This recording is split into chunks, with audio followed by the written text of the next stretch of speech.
Personnellement, je le dis franchement, je ne suis pas pro-Maputo dans cette forme.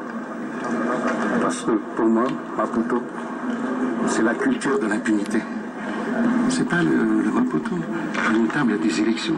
Et je demande officiellement, honnêtement, à mes amis étrangers, à mes amis français, américains, européens, de nous aider pour cesser. C'est la seule solution actuellement.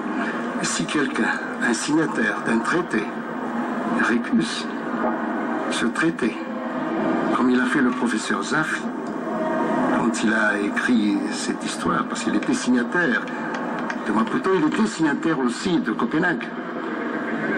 Donc à ce moment-là, la Convention de Vienne, si je ne me trompe, dit nul, la nullité des traités.